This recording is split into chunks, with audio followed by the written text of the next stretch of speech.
बिस्मिल्लाहिर्रहमानिर्रहीम। अस्सलाम वालेकुम स्टूडेंट्स, होप आप लोग ठीक ठाक होंगे, खैरियत से होंगे। आज मैं आप लोगों के लिए एक टॉपिक लेकर आया बहुत ही important, that is stationary waves in a stretch string. In the previous lecture I have taught the stationary waves, how stationary waves are form due to two waves. आज हम लोग उसको प्रैक्टिकली देखेंगे कहाँ पर स्टेशनरी वेव्स प्रोड्यूस होती हैं। Like हमारे जो गिटार होते हैं उसमें जो वायर्स होती हैं, उन वायर्स को प्लग करें तो उसमें वेव्स प्रोड्यूस होती हैं, और वो उसमें जो साउंड प्रोड्यूस होती है वो स्टेशनरी वेव्स की वजह से ही प्रोड्यूस होती है। ठीक है, तो यहाँ पर मैं एक बात वाज़ेह करता चलूँ कि जो वेव के अंदर प्रोड्यूस होने वाली स्ट्रिंग के अंदर जो स्टेशनरी वेव्स प्रोड्यूस होती हैं वो ट्रांसवर्स इन नेचर होती हैं, लॉन्गिट्यूडनल नहीं होती। तो क्योंकि वेव दो तरह की होती है, ट्रांसवर्स या लॉन्गिट्यूडनल। तो स्टेशनरी वेव्स भी दो तरह की हो सकती है, ट्रांसवर्स या लॉन्गिट्यूडनल। तो सबसे पहली बात ये है कि स्ट्रिंग में वेव्स जो प्रोड्यूस होंगी, अभी मैं करके दिखाऊंगा मैं, वो ट्रांसवर्स इन नेचर होंगी। ट्रांसवर्स स्टेशनरी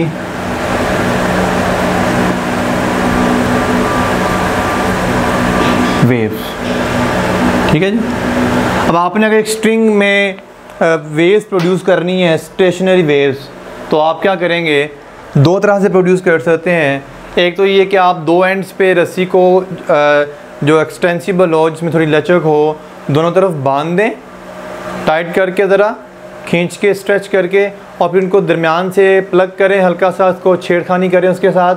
तो क्या होगा, उसमें वेव्स प्रोड्यूस होंगे। वो वेव दिखने में कैसे होंगे वो देखते हैं। और दूसरा तरीका क्या होगा कि आप रस्सी को एक साइड से बांधें और दूसरी साइड से आप ऐसे हाथ से उसको अप एंड डाउन मूव करना शुरू कर दें, तब भी इसके अंदर वेव प्रोड्यूस होंगी, और वो दिखने में कैसी होंगी वो देखेंगे। तो पहला केस मैं करूँगा कि when string is attached at both ends. पहला case, both ends are fixed, both ends of string are fixed. दोनों एंड से फिक्स किया हुआ। ठीक है जी, कैसे देखिएगा ज़रा, यहाँ से स्टार्ट करते हैं। मेरे पास ये एक वॉल है या कोई भी सपोर्ट है, और एक सपोर्ट यहाँ पर है, वॉल कह लें आप। और मैंने एक रस्सी को क्या किया, जो एक्सटेंसिबल है, जो कि इसमें लचक है, इलास्टिसिटी है, उसको खींच के स्ट्रेच करके यहाँ पर ऐसे अटैच कर दिया। Both hands are fixed. अब मैं इसको इसके दरमियान में से कहीं से ऐसे करके प्लग करता हूँ। अगर आप ये करना चाहते हैं तो रबर बैंड लेके दोस्तों पकड़ाएं, दोनों हाथों से ज़ोर से खींच के रखे, वो दरमियान से फिंगर से प्लग करेंगे तो आपको जो शक्ल दिखेगी वो किस तरह की दिखेगी, वो देखेगी कुछ इस तरह की। अगर इसको सेंटर से प्लग करेंगे, बिल्कुल सेंटर से इसको प्लग करेंगे, तो उसमें जो वेव्स हैं, रिपल्स प्रोड्यूस होंगे, वो कुछ दिखने में कुछ इस तरह की होंगी।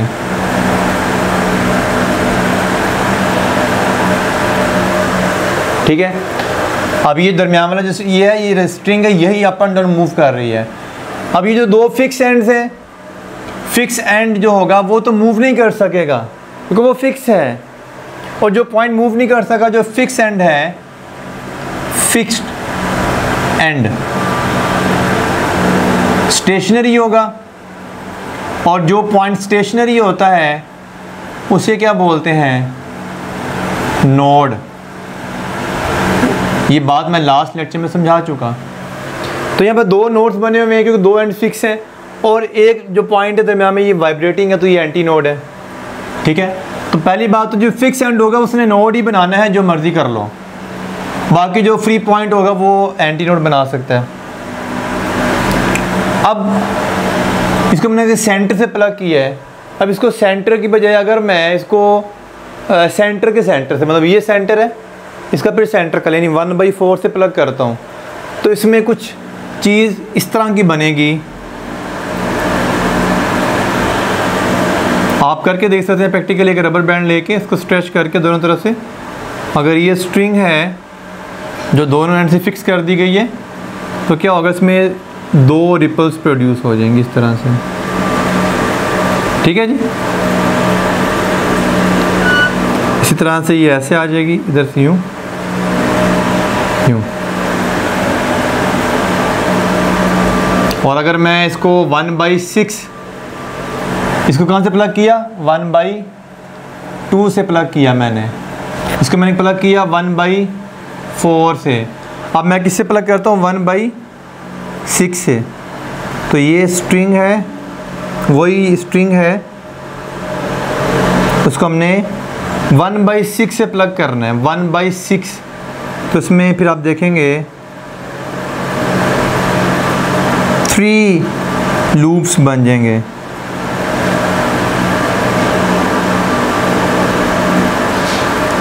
And up to so on. In short यहाँ पर देखिए एक ही लूप बना हुआ है, ये वाला पूरा एक लूप है, ये 2 लूप बनेंगे, ये 3 लूप्स बन गए हैं। कितने लूप्स बनाने हैं और कहाँ से प्लग करना है, उसका एक शॉर्टकट फॉर्मूला याद कर लें आप लोग। सुने, ये 1/2, ये 1/4, ये 1/6। इससे मैं शॉर्टकट फॉर्मूला लिख देता हूँ यहाँ पे, वेयर टू प्लग, कहाँ से प्लग करना है आपको रस्सी को। उसकी अगर लेंथ L है, इधर भी लेंथ L है, इधर भी लेंथ L है, सेम स्ट्रिंग है, तो आपको करना क्या है, पहले डिसाइड करना है कितने लूप्स बनाने हैं। अगर n क्या है, नंबर ऑफ लूप्स कह दें हम, तो फार्मूला यूज़ किया जाएगा 1/2n, 1/2n। पहले आप डिसाइड करेंगे आपने कितने लूप्स बनाने हैं, जितने लूप्स बनाने होंगे आप n की वैल्यू वहाँ पे रख देंगे। लाइक आपने 2 लूप बनाने हैं तो n की वैल्यू, अगर आपने 2 लूप बनाने हैं n की वैल्यू 2 रख देंगे, 1/4 आ जाएगा, यानी आपको 1/4 से प्लग करना है। तो आइए शॉर्टकट समझ लें आप इसको कि कहाँ से रस्सी को प्लग किया जाएगा उसके अंदर वेव्स प्रोड्यूस करने के लिए, स्टेशनरी वेव्स प्रोड्यूस करने के लिए। अब होगा क्या, अब इसके कुछ, इस वेव की जो वेवलेंथ है वो क्या होगी, इसकी फ्रिक्वेंसी क्या होगी, इसकी स्पीड क्या होगी। क्योंकि वेव की 3 चीज़ें चाहिए होती हैं, VF lambda, VF lambda, velocity, frequency and wavelength. तो सबसे पहले इन वेव्स की वेलोसिटी फाइंड कर लेते हैं। वेलोसिटी का फार्मूला को याद करना पड़ेगा। इसमें जो velocity of wave in A stretched string का फार्मूला होता है वो होता है G√F/m। ये फार्मूला इसकी वेलोसिटी का आ गया। अभी मैं इसके क्वेश्चंस भी करवाऊंगा आपको मैं। F क्या है यहाँ पे, टेंशन इन स्ट्रिंग, क्या आपने इस स्ट्रिंग को कितना टाइट किया हुआ है, कितना इसमें तनाव है, कितनी इसमें टेंशन है। और m जो होता है यहाँ पे, that is the mass of string for unit length, यानी कि ये रस्सी का मैस नहीं है, मतलब रस्सी का मैस ही है लेकिन ये कंप्लीट लेंथ का मैस नहीं है, बल्कि यूनिट लेंथ, यानी 1 मीटर रस्सी हो तो उसका मैस या जो भी लेंथ है उसकी यूनिट लेंथ का जो मैस आएगा वो m है। इसलिए आपने इसको इसका जो यूनिट होगा ना, आप इसको अगर देखना चाहें, इसका यूनिट बनेगा मैस पर यूनिट लेंथ, यानी आएगा किलोग्राम पर मीटर, ये इसका यूनिट बनता है। तो आपने m को मैस नहीं समझना, मैस पर यूनिट लेंथ समझना है। तो अगर आप टेंशन ज़्यादा बढ़ कर देंगे तो स्पीड और इस वेव की बढ़ जाएगी, ज़्यादा स्पीड से मूव करेगी।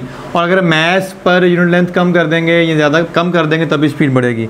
अब इसमें प्रोड्यूस होने वाली जो फ्रीक्वेंसी होगी, वेवलेंथ होगी, जो वेवलेंथ, उस वेवलेंथ का फार्मूला होगा 2L/n। ये आपको याद करना है। अब आपको यहाँ पे लिख देता हूँ मैं lambda n number of loop है, पहले बता दिया। और v = f लैम्डा से अगर f निकालोगे तो v/λ आ जाएगा, तो f आ जाएगा 1/2L, ये सिंपल मैं लिख देता हूँ NV/2L, यहाँ पे लिख दें n। क्लियर जी।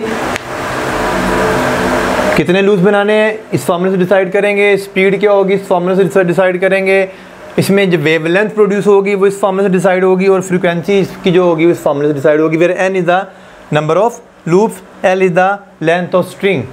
l यहाँ पे लिख देता हूँ, l जो है वो लेंथ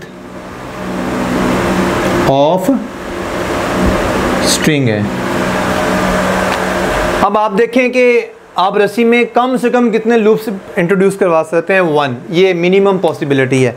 अब एक बात नोट किया आपने, यहाँ पे कितने नोड्स हैं, ये भी नोड है, ये वाला पॉइंट भी नोड है, लेकिन एंटी नोड कितने हैं, एक ही एंटी नोड है। अच्छा यहाँ पे देखते हैं नोड नोड नोड, लेकिन एंटी नोड्स कौन से हैं, ये वाला एंटी नोड, ये वाला एंटी नोड, और यहाँ पर भी ये एंटी नोड, ये वाला एंटी नोड, ये वाला एंटी नोड, और नोड नोड नोड नोड। अब मैं आपको इसकी अगर कैलकुलेशन करवाना चाहूँगा तो फिर ये फार्मूला आपको डेरिवेशन के बाद मिलेंगे, वो हमें नहीं करनी, हमें इन फार्मूला को जस्ट याद रखना है। सबसे पहली बात तो नोट करें आप कि नोड अगर दो हैं तो एंटी नोड एक है, अगर एंटी नोड दो में हैं तो नोड तीन हो गए, एंटी नोड तीनों में तो नोड चार हो गए। इन शॉर्ट हम ये कह सकते हैं कि जो नोड्स हैं, number of nodes that is equal to anti node plus one, यानी नोड्स की जो तादाद है वो एंटी नोड से ज़्यादा है, एक ज़्यादा है। और अगर यहाँ से एंटी नोड निकालोगे तो क्या निकलेगा, नोड माइनस वन। तो आप जैसे मर्जी समझ लें आप। और इस केस में जो नंबर ऑफ लूप्स होंगे, देखिए इसमें नंबर ऑफ लूप एक है, एंटी नोड भी एक है, नंबर ऑफ लूप दो है, एंटी नोड भी दो हैं, तो हम कह सकते हैं कि अगर रस्सी को दोनों साइड से एंड फिक्स किया गया है, दो एंड फिक्स किए गए हैं, तो उसके जो नंबर ऑफ लूप्स होंगे वो उनके एंटी नोड्स के वैल्यूज़ के बराबर होंगे। हम कह सकते हैं कि number of loops is equal to antinode, जितने एंटी नोड होंगे उतने ही लूप्स की तादाद होगी। अगर आपको एंटी नोड्स की तादाद बता दी तो आप कह देंगे इतने लूप। अगर आपको मैं कहता हूँ आपके अंदर कि string is fixed at both ends, it has two nodes, how many loops are there, तो आप कहेंगे two. How many antinodes are there, आप बोलेंगे थ्री। ठीक है, तो ये है कुछ मेन सी चीज़ें। अभी इसके मैं क्वेश्चन भी करवाऊँगा आपको मैं। ये जो इसकी जो फ्रीक्वेंसी होगी इसे बोलेंगे फंडामेंटल फ्रीक्वेंसी। क्या बोलेंगे, फंडामेंटल फ्रीक्वेंसी। और एन की वैल्यू यहाँ पे आप किसी भी फार्मूले में देखेंगे तो एन की वैल्यू आएगी 1 2 3 अप टू सो ऑन। ठीक है जी। तो अगर हम कर दें n इज इक्वल टू 1, तो ये तो इंडिपेंडेंट ऑफ लूप्स है, ये इंडिपेंडेंट ऑफ लूप्स है। हाँ, ये जो है डिपेंड कर रही है वेवलेंथ और फ्रीक्वेंसी नंबर ऑफ लूप्स पर डिपेंड कर रही है। तो लैम्डा 1 जो निकलेगा that would be equal to 12 आ जाएगा, और f1 आ जाएगा, कितना आ जाएगा जी, v/2l, v/2l। और ये जो चीज़ें इन्हें बोलते हैं फंडामेंटल। आप कह सकते हैं this is the first harmonic fundamental frequency, इसको नाम देंगे, इसकी जो भी फ्रीक्वेंसी होगी इसको बोलेंगे सेकंड हार्मोनिक, सेकंड फ्रीक्वेंसी। मैं यहाँ पे लिख देता हूँ जी, इसको मैं रेज करके इसको भी रेज कर देता हूँ जी। अब यहाँ पे लिखता हूँ मैं, इसकी जो फ्रीक्वेंसी होगी इसे क्या बोला जाएगा, पहली बार बोला जाएगा फर्स्ट हार्मोनिक और फर्स्ट रेजोनेंस और फंडामेंटल फ्रीक्वेंसी। और वो कितनी होगी, और इसके लिए n की वैल्यू आपने 1 डिसाइड कर दी। ठीक है जी, वो लिख दिया मैंने इस फॉर्मूले में पुट करके। इसको बोला जाएगा सेकंड हार्मोनिक। क्या बोला जाएगा, सेकंड हार्मोनिक, या क्या बोला जा सकता है सेकंड रेजोनेंस, या क्या बोला जाता है first overtone, first overtone. Tone जो होती है ना, जैसे गिटार में टोन और टोन बजाते हैं हम, तो उससे टर्म में टोन की फ्रीक्वेंसी को बोलते हैं। उसे क्या बोलेंगे, थर्ड हार्मोनिक, सॉरी हाँ थर्ड हार्मोनिक, थर्ड रेजोनेंस या सेकंड ओवरटोन। ये कौन सा कहलाएगा, इसको मैं शॉर्टर में लिखता हूँ आपका थर्ड हार्मोनिक, थर्ड रेजोनेंस, या सेकंड ओवरटोन। इसका मतलब है ओवरटोन जो होगा वो हार्मोनिक से एक कम है, ठीक है। तो हम कह सकते हैं कि जो nth टोन होगा, nth overtone, that is equal to, या mth कह लें, mth n-1 होगा। क्वाइट सिंपल, मतलब m टोन की नंबर की बता रहा हूँ मैं। अगर आपने दूसरा ओवरटोन निकालना है तो n नंबर ऑफ लूप्स हैं, अगर नंबर ऑफ लूप्स 3 हैं तो ओवरटोन कौन सा होगा, 3 - 1 2, दूसरा ओवरटोन होगा, वो कहलाएगा। क्लियर। अब यहाँ से कुछ क्वेश्चन बेसिक से करवाता हूँ, फिर मैं इसके बाकायदा क्वेश्चन भी करवाता हूँ आपको मैं। यहाँ से देखा जाए तो लेंथ किसकी इक्वल आएगी, स्ट्रिंग की, क्या आएगा, n इधर आ जाएगा और 2 डिवाइड हो जाएगा λ/2।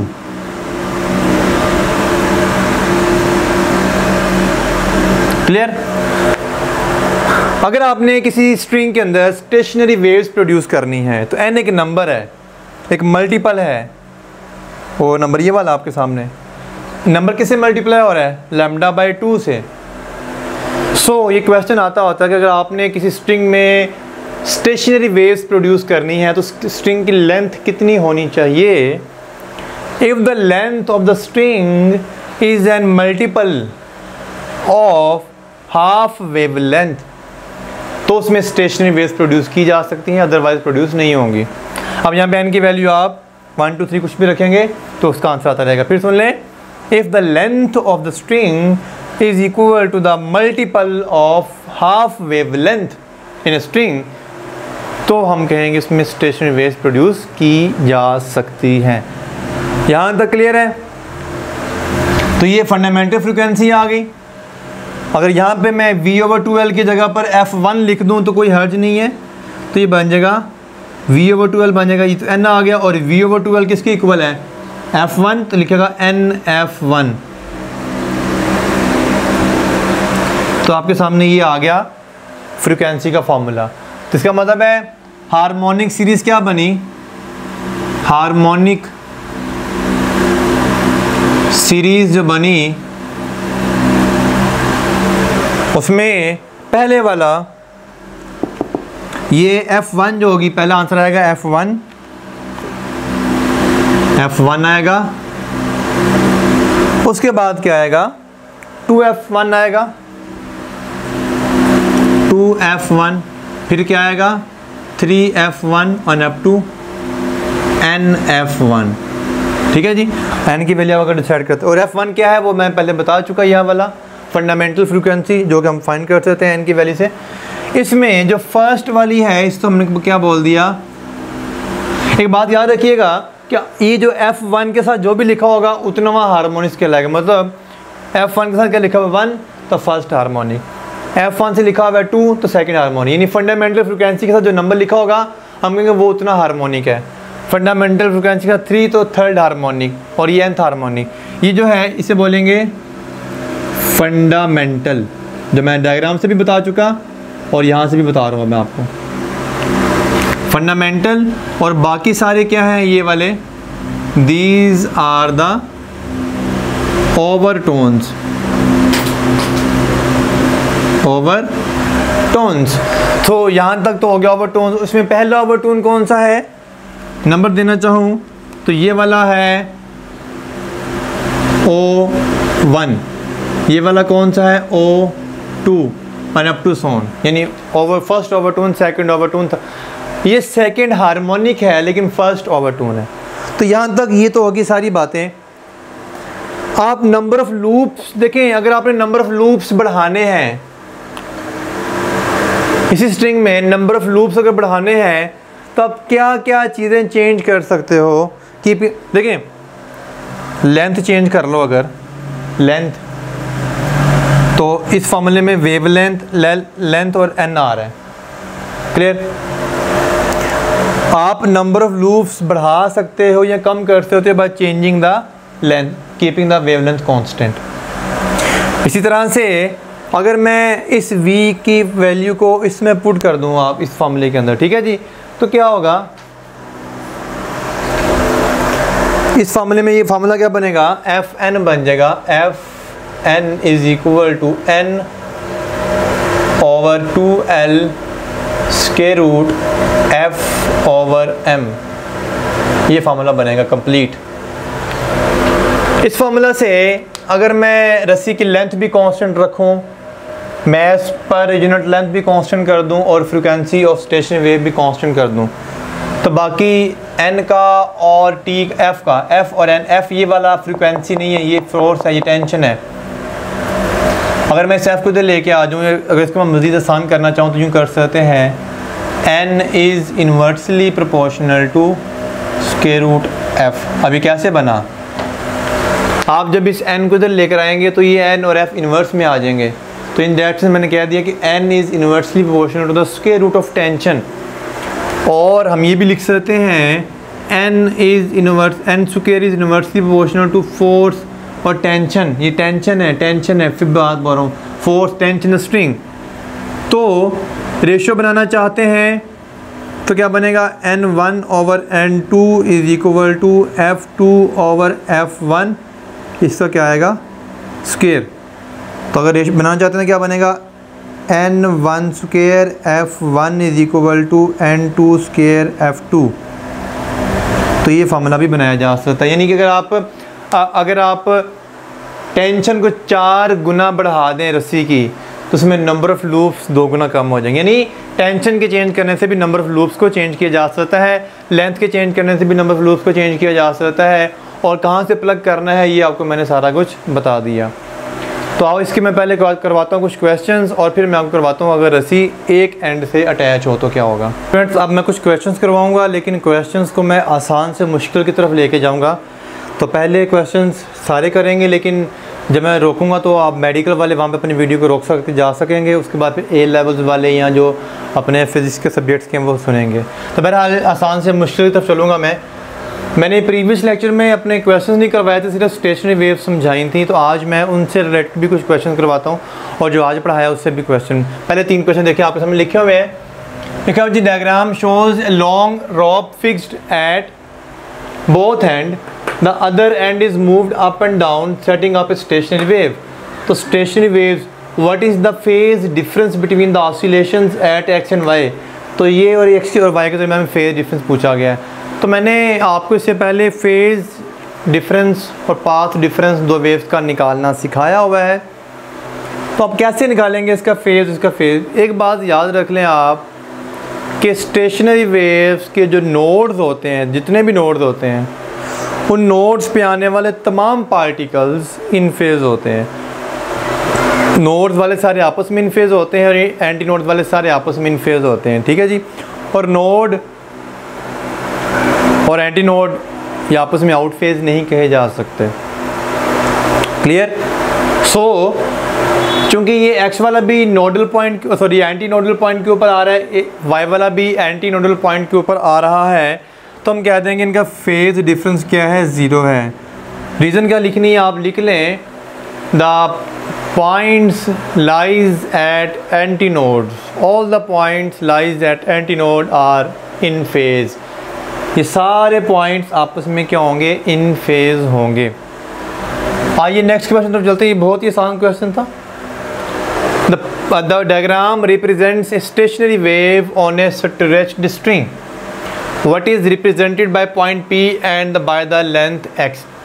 यहाँ से लेकर यहाँ तक लेंथ x ये क्या है और P क्या है। पहली बात आप देख सकते हैं, P वाला पॉइंट स्टेशनरी है, 0 पर है, 0 डिस्प्लेसमेंट पर है, तो ये वाला पॉइंट नोड होगा कि एंटी नोड होगा। पहली बात तो ये होगा नोड। तो नोड वाली ऑप्शन या तो चार्ली है या डेल्टा है, तो पहली 2 ऑप्शन तो वैसे ही क्रॉस हो चुकी, इनकी तरफ हमें ध्यान देने की ज़रूरत ही नहीं है। पी वाला पॉइंट नोड है, ठीक है जी। अब आप देखें, इस नोड से लेकर इस नोड तक का डिस्टेंस 2 कंसेक्यूटिव नोड, ये भी नोड है, ये भी नोड है, ये भी नोड है। तो मैंने अपनी प्रीवियस लेक्चर में समझाया था आपको, कंसेक्यूटिव नोड्स के दरमियान में डिस्टेंस होता है वो λ/2 होता है। तो यहाँ से लेकर यहाँ तक λ/2 होगा, ये वाला भी कितना होगा, λ/2 होगा, टोटल कितना हो जाएगा लैम्डा। तो ये पॉइंट नोड है और x किसको डिनोट कर रहा है, 1 वेवलेंथ को। सो राइट ऑप्शन क्या आएगा, चार्ली। क्लियर। आइए देते हैं नेक्स्ट क्वेश्चन। ये वीडियो को पॉज करके फ़ौरन से इसको पहले खुद अटैम्प्ट करने की कोशिश करें और फिर मेरा सोल्यूशन सुनिएगा ज़रा। लिखा हुआ है the frequency of the fundamental mode of transverse vibration of A stretched wire 1000 millimetre long, length given है इज़ 256 हर्ट्ज़। अच्छा जी, क्या गिवन है, फंडामेंटल फ्रीक्वेंसी ये गिवन है और एक लेंथ गिवन है। When the wire is shortened to 400 millimetre, आप इसे लेंथ 1 कह लें, इसे लेंथ 2 कह लें, ये फंडामेंटल फ्रीक्वेंसी 1 है। At the same tension what is the fundamental frequency. अच्छा, ये फ्रीक्वेंसी फाइंड करनी है, इसे F2 कह लें और ये F1, ये नहीं F2 फाइंड करना है। अभी हमने फ्रीक्वेंसी का फार्मूला पढ़ा फंडामेंटल फ्रीक्वेंसी के लिए, फॉर फंडामेंटल मोड हम n की वैल्यू क्या रखते हैं, फंडामेंटल मोड के लिए n की वैल्यू 1 रखेंगे आप, और अगर n की वैल्यू 1 रखेंगे तो फ्रीक्वेंसी का फॉर्मूला भी जो मैंने पढ़ाया आपको 1/2L square root under root F/m। यहाँ पे n था तो n को 1 कर दिया हुआ है। अब चूँकि ये वाला फैक्टर भी कांस्टेंट कर दिया गया है, सेम रखा गया है, ये मास पर यूनिट लेंथ भी कांस्टेंट है, ये 2 तो वैसे कांस्टेंट है, हम कह सकते हैं ये फंडामेंटल मोड का फ्रीक्वेंसी का और लेंथ का आपस में का रिलेशन आ रहा है, इन्वर्स आ रहा है। तो अगर रेशो बनाना चाहें तो ये F1 है तो आएगा F1 prime over F1 is equal to L over L prime. क्योंकि फ्रीक्वेंसी का लेंथ का इन्वर्स है, जो प्राइम वाली फ्रीक्वेंसी उसकी लेंथ इन्वर्स में आएगी। अब आपको ये F2 ना कहीं से F1 के प्राइम कह लें क्योंकि फंडामेंटल फ्रीक्वेंसी है। तो आपको F1 प्राइम फाइंड करनी है तो क्या कीजिएगा आप, F1 prime is equal to F1 multiply L over L prime. F1 की वैल्यू वो गिवन है 256 और लेंथ गिवन है, ये मैंने L1 कह दिया है, ये L2 कह दिए थे, L प्राइम कह लेते हैं। लेंथ गिवन है जी आपको 1000 मिलीमीटर, ये भी मिलीमीटर है इसलिए आपको मिनट्स कन्वर्ट करने की ज़रूरत नहीं पड़ेगी।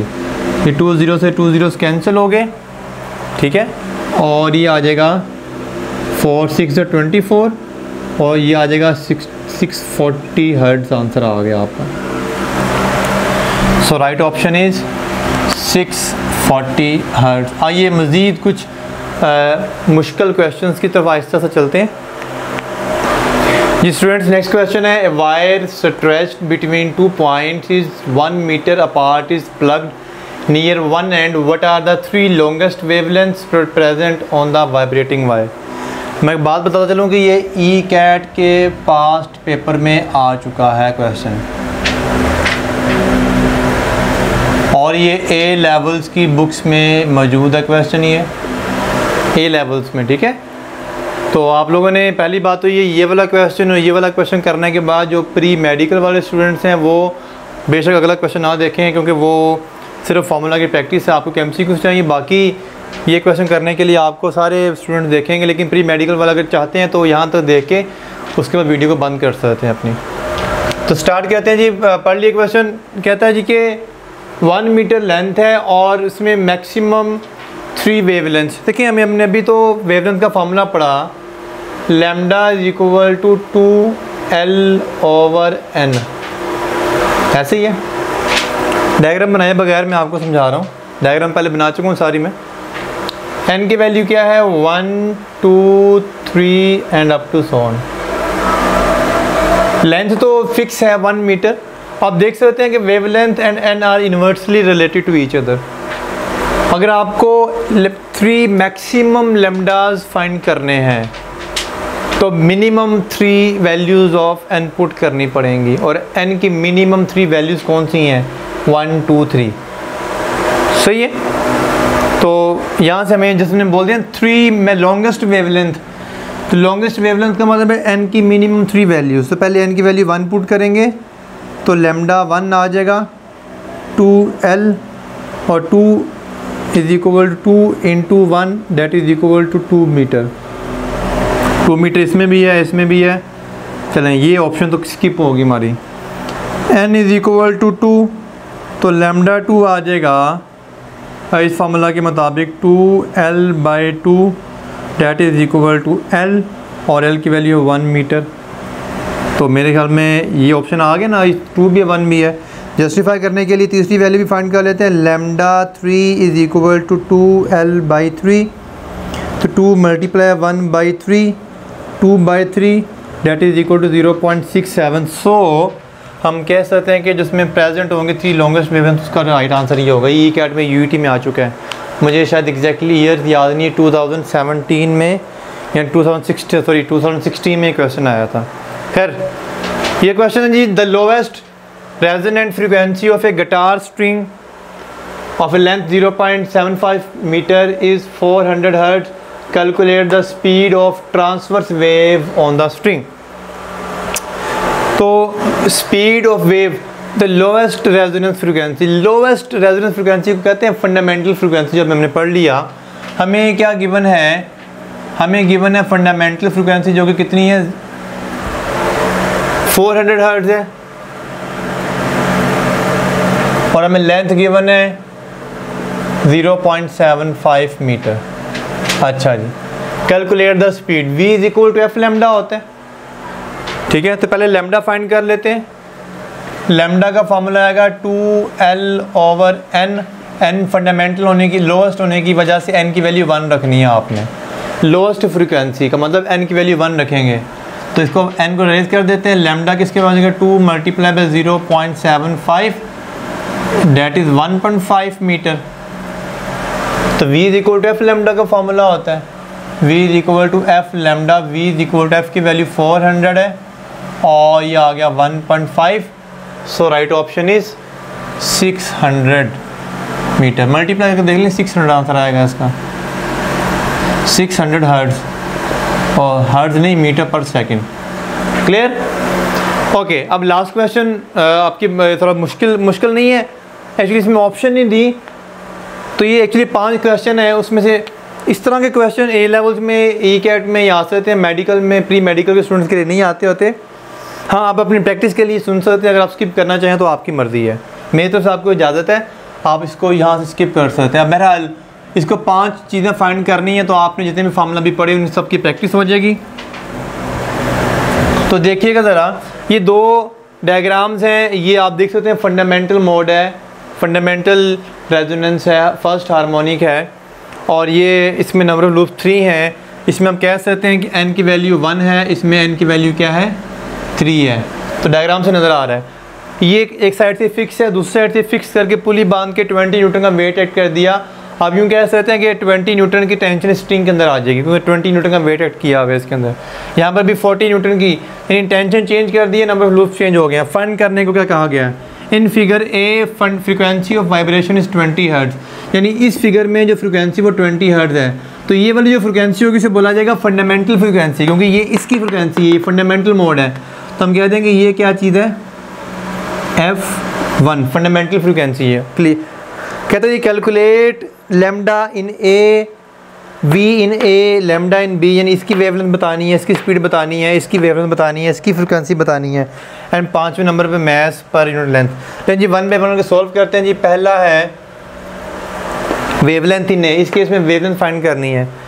तो वेवलेंथ का फार्मूला होता है 2L/n, और इस केस में n की वैल्यू क्या है, 1, तो क्या आ जाएगा 2L, 2 मल्टीप्लाई लेंथ की वैल्यू क्या है 1, that is equal to 2 metre. एक ऑप्शन आ गया है, मतलब ये ऑप्शन नहीं गिवन, आपको सॉल्व करवा रहा हूँ, ऑप्शन में आपको 2 मीटर आंसर आ गया। ओके, दूसरी चीज़ v इन a, दूसरी चीज़ फाइंड करनी है, वेलोसिटी फाइंड करनी है इसकी। तो इसकी फ्रिक्वेंसी हमें पता है, ये देखें इसकी वेवलेंथ निकल गई है, तो आप simple v is equal to F lambda के फार्मूले से, f की वैल्यू 20 है, लेमडा 2 निकला है, that is equal to 40 hertz. 2 चीज़ें होगी जी। तीसरी चीज़ की बात करते हैं, लेमडा इन b, इस केस में वेवलेंथ कितनी होगी, तो lambda is equal to 2L/n formula है, 2L/3 आ गया। तो ये 2/3 इंटू लेंथ की वैल्यू है 1, ये देखिए लेंथ 1 है, सेम स्ट्रिंग है, तो क्या आ गया 2/3 आंसर आ गया इसका मीटर। या आप ये कह सकते हैं कि 0.67 भी कह सकते हैं। अच्छा, नंबर 4 वाला क्वेश्चन है वो बड़ा टेक्निकल है। आपने भी फॉर्मूला पढ़ा है, F is equal to NV/2L, ठीक है। लेंथ गिवन है, नंबर ऑफ़ लूप्स पता है, इसकी फ्रिक्वेंसी फाइंड करनी है। अब हमने नंबर ऑफ़ लूप्स भी पता है, स्पीड V नहीं पता, वो हमने ऊपर फाइंड की है ये वाली। लेकिन एक बात यहाँ पे जल्दबाजी में गलती हो सकती है, वो गलती क्या हो सकती है? ये स्पीड हमने इसकी निकाली कि इसकी निकाली? ज़ाहिर बात इसकी निकाली है, क्वेश्चन में ये था इसकी निकालनी है। अब हम फ्रिक्वेंसी इसकी निकालने चाह रहे हैं तो स्पीड भी इसकी पुट करनी पड़ेगी, इसकी स्पीड हमें पता ही नहीं है। हाँ, ये कोई बच्चे कह सकते हैं कि सर इसकी स्पीड और इसकी स्पीड तो सेम हो, क्योंकि लेंथ सेम है, स्ट्रिंग सेम है। लेकिन अभी मैंने बताया कि जो स्पीड है वो रस्सी की टेंशन पर डिपेंड करती है। यहाँ पे टेंशन डिफरेंट है, यहाँ पे टेंशन डिफरेंट है, तो यहाँ की स्पीड डिफरेंट होगी। हाँ, एक चीज़ है जो इन दोनों की सेम है, और वो क्या चीज़ है? लेंथ सेम है और सेम स्ट्रिंग है। इसका मतलब है मास पर यूनिट लेंथ क्या होगा? सेम होगा। ये चीज़ दोनों की क्या होगी? सेम होगी। जब हमें फाइंड करनी 5वें नंबर पे, यहाँ तो हम 5वें नंबर वाली चीज़ पहले फाइंड कर लें, लेकिन ये 5वें नंबर पे, ये 5वें नंबर पे फाइंड करेंगे। अगर ये फाइंड कर लेते हैं तो फिर हम सिंपल उससे V निकाल के पुट कर सकते हैं, आंसर आ जाएगा। लेकिन चूँकि अभी हमने ये फाइंड नहीं की तो हमें पहले क्या करना पड़ेगा? हम ये फार्मूला यूज़ नहीं कर सकेंगे। क्या करेंगे हम ये करते हैं, अगर इसकी फंडामेंटल फ्रिक्वेंसी निकाली जाए, इसकी फंडामेंटल फ्रिक्वेंसी होगी F1 इज़ इक्वल, इसकी F1 कह रहा हूँ मैं, 1/2L √F/m, तो आएगा 1/2, लेंथ 1 है, √F की वैल्यू पर क्या है? 20/m। इसी इक्वेशन नंबर 1 कह लें आप। अब देखिए ज़रा कैसे करने जा रहा हूँ, इसको देखें ज़रा। इसकी फ्रिक्वेंसी को F2 कह लें आप, इसकी फ्रिक्वेंसी को F2 कह लें आप, जैसे FA कह लें। चलो डायग्राम A डायग्राम B कह लेते हैं, चलो ठीक हो गया। अब इसमें फार्मूला क्या होता है? NV/2L होता है ना, ये होता है N/2L √F/m, ये फार्मूला होता है। यहाँ पर भी N था, N की वैल्यू 1 हो गई थी। अच्छा, उस केस में N कितने हैं? 3, 2 स्क्वायर रूट, वहाँ पे टेंशन कितनी है? 40/m 2। आपको ये चीज़ फाइंड करनी है, इसको इससे डिवाइड कर लें, क्योंकि और कोई ऑप्शन नहीं है हमारे पास। 2/1 क्या आएगा? FB/FA इज़ इक्वल टू क्या बनेगा ये? ये वाला क्या आएगा? 3/2 square root 40/m divide by FA की वैल्यू क्या निकली है? 1/2 स्क्वायर रूट 20/m। क्लियर? तो ये 1/2 से 1/2 कैंसिल, m से m कैंसिल, तो ये क्या बनेगा? ये आ गया 3 स्क्वायर रूट 40/√20। अब इसको यूँ भी तो लिखा जा सकता है 3/40/20। ये कितना आ गया? 3 स्क्वायर रूट 2 40/20 आ गया ना, 3 स्क्वायर रूट 2। FB फाइंड करनी है, FB आ गया 3 स्क्वायर रूट 2।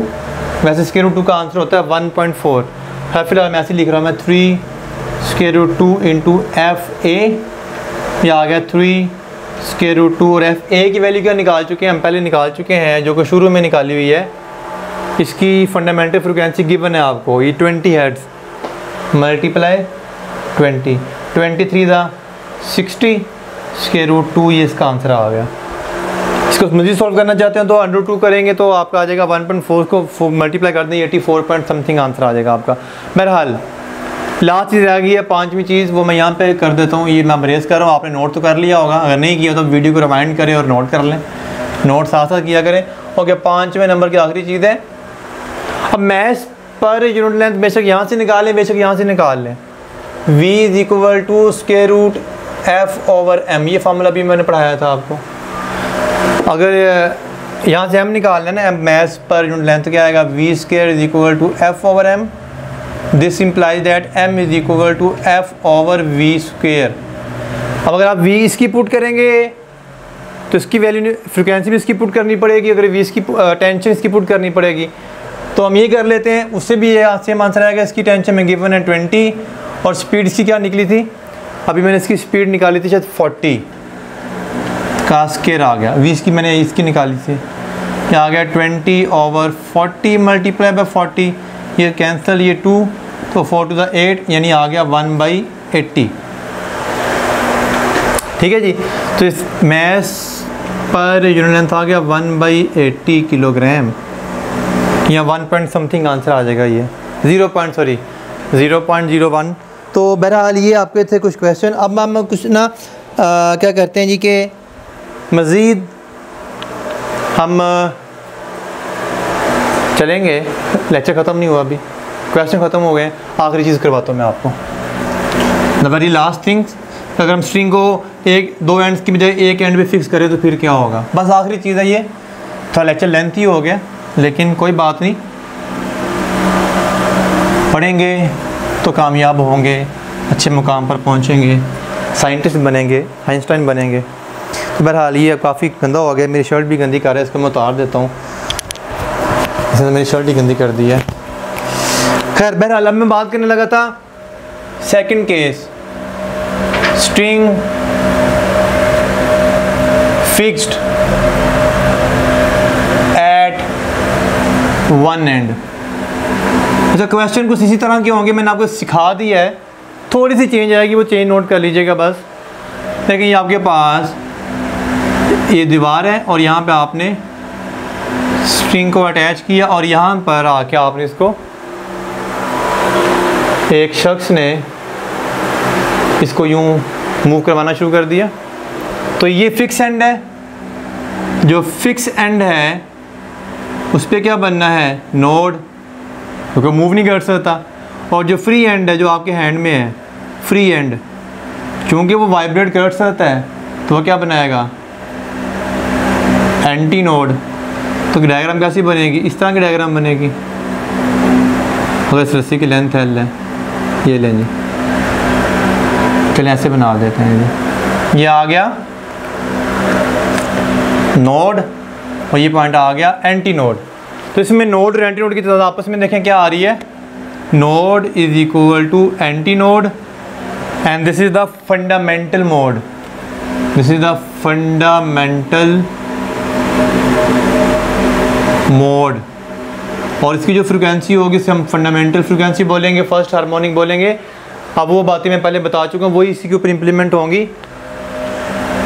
और यहाँ पे फर्स्ट मोड, फंडामेंटल मोड या फर्स्ट मोड। सेकंड मोड में क्या होगा, एक नोड और एक एंटी नोड मज़ीद ऐड हो जाएगा।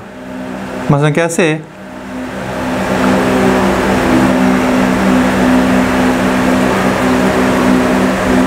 ये देखें ज़रा जी, ये वाला पॉइंट एंटी नोड, ये नोड, ये एंटी नोड, ये नोड, मतलब कि सिर्फ एक नोड और एक एंटी नोड में क्या कर दिया, ऐड कर दिया। That is a first mode, ये फर्स्ट मोड है। और ये फर्स्ट मोड बोल रहा हूँ, सॉरी सेकंड मोड है ये। फर्स्ट मोड तो ये था, और ये सेकंड हार्मोनिक नहीं, हाँ सेकंड हार्मोनिक नहीं कहेंगे, अभी बताता हूँ मैं आपको। इसी तरह से थर्ड मोड के लिए खैर बहरहाल इसके जो फार्मूलाज होंगे ना, उस फार्मूला में बस थोड़ा सा चेंज आएगा, ज़्यादा चेंज नहीं लेकर आना। जहाँ पर 2L था वहाँ पे क्या कर देना आप लोगों ने, 4L। क्या कर दिया मैंने, 2L की बजाय 4L कर देना आपने। इसकी स्पीड का फार्मूला होगा √F/m, वही कुछ होगा, पहले बता चुका। और यहाँ पे आपने प्लग तो करना नहीं, आपने इसको स्ट्रिंग हाथ से मूव करना है। दूसरी बात, इसकी जो वेवलेंथ होगी वो होगी 4L/n। वहाँ पे 2L था, वहाँ पे क्या आ जाएगा, 4L आएगा, ठीक है। तीसरी बात, इसकी जो फ्रीक्वेंसी होगी वो होगी NV/4L। और इस केस में जो n की वैल्यू होगी, याद रखना, सिर्फ और सिर्फ ऑड नंबर्स आएंगे। अब ये एक बड़ी लंबी कैलकुलेशन के बाद समझाया जा सकता है। अभी आपको पता है मैं एंटी टेस्ट के लिए ही लेक्चर रिकॉर्ड कर रहा हूँ, तो जब मैं डिटेल लेक्चर के ऊपर जाऊँगा तो फिर मैं आपको डेरिवेशन भी करवाऊँगा। फ़िलहाल आपने बस इतना जहन नशीन रखना है, अगर एक एंड फिक्स हो तो फिर आपको यहाँ पे 4L आ जाएगा, और जो n की वैल्यू है वो सारे नंबर्स नहीं होंगे, ऑड नंबर तो होंगे। और यहाँ से जो अगर मैं n की वैल्यू 1 कर दूँ तो दिस इम्प्लाइज डैट λ1 जो निकलेगा वो क्या आएगा, 4L निकलेगा। और यहाँ से क्या आएगा, F1 is equal to V/4L, that is the fundamental frequency. और यहाँ से लिखा जा सकता है कि V/4L की अब लिखेंगे NF1। बस ये आपने समझना, यहाँ पे n की वैल्यू ऑड नंबर्स में आएगी। अच्छा, इसकी हार्मोनिक सीरीज़ क्या बनेगी देखें ज़रा। अभी मैं इसको प्रूफ नहीं करना चाहता, टाइम शॉर्ट है, सिर्फ एंटीजस के लिए आपको याद करवानी चीज़ें। पहले आएगी F1, ठीक है, फिर क्या आएगी 3F1, फिर क्या आएगी 5F1 एंड अप टू, यानी इसमें जो ये वाला पॉइंट है, ये वाली जो है, इसे क्या बोलेंगे, फंडामेंटल।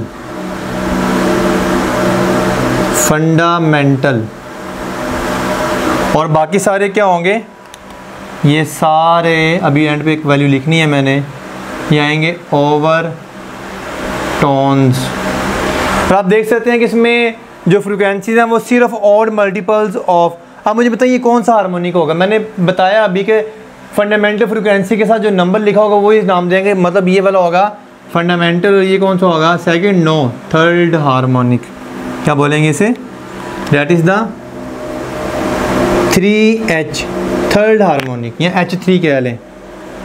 H का मतलब हार्मोनिक 3, ये कौन सा है, harmonic, fifth harmonic. Clear. Overtone की बात करें तो ये कौन सा ओवरटोन है, ये O1 है, ये वाला O2 है, फर्स्ट ओवरटोन, सेकंड ओवरटोन। अच्छा, अगर आपको कहा जाए 10वां ओवरटोन कितना होगा तो शायद आपके लिए काउंटिंग करना मुश्किल हो जाएगा, तो आपको मैं बता देता हूँ एक फार्मूला शॉर्टकट। अगर mth ओवरटोन करना हो आपने, mth overtone, that would be equal to 2n+1 into F1। ये फार्मूला याद कर लें आप, n की वैल्यू वही है, और यहाँ पर जो n की वैल्यू होगी, अगर 1 पुट करेंगे तो 2 1 2 + 1 3, 3F1, तो फर्स्ट ओवरटोन 3F1 होगा। अच्छा, अगर यहाँ पे 2 पुट करेंगे, 2, यहाँ पे याद रखिए कि n की वैल्यू आपने क्या पुट करनी है, n की वैल्यू पुट करनी है, बल्कि मैं इसको m कर देता हूँ, आप कहीं कंफ्यूज ना हो जाए, इसको भी m कर लें आप। m की वैल्यू होगी 1 2 3 अप टू सोन। आपने जो ओवरटोन फाइंड करना है उसको m को m में पुट कर दें। मसलन अगर आपने दूसरा ओवरटोन 5F1 है ना, तो सेकंड ओवरटोन का मतलब है 2 यहाँ पर पुट कर दें, 2 to the 4 + 1 5F1 ओवरटोन आ जाएगा। तो ये शॉर्टकट है। तो इस तरह से ये 2 केसेस हो गए आपके पास। इसके मैं क्वेश्चन नहीं करवा रहा, क्यों नहीं करवा रहा, क्योंकि जो क्वेश्चन करवाए हैं उन्हीं को इसमें कन्वर्ट किया जा सकता है। बस यहाँ पे n की वैल्यू भी चेंज होगी और l की जगह पे 2 आके, पहले 2 था 4 आ जाएगा। तो ये था आप आज का लेक्चर। तो इसको आपने बस ज़हन नशीन रखना है, बाकी जो पीछे था वो असल चीज़ वही थी और ज़्यादातर उसी में से क्वेश्चन आते हैं। तो नेक्स्ट लेक्चर में इंशाल्लाह मैं आपको stationery waves in air column बताऊंगा, और उसके बाद इंशाल्लाह इस चैप्टर के एंड पे हम पहुंच जाएंगे। तो नेक्स्ट लेक्चर तक अपना ख्याल रखिएगा, जल्द आपसे मुलाकात होगी। अल्लाह हाफिज़।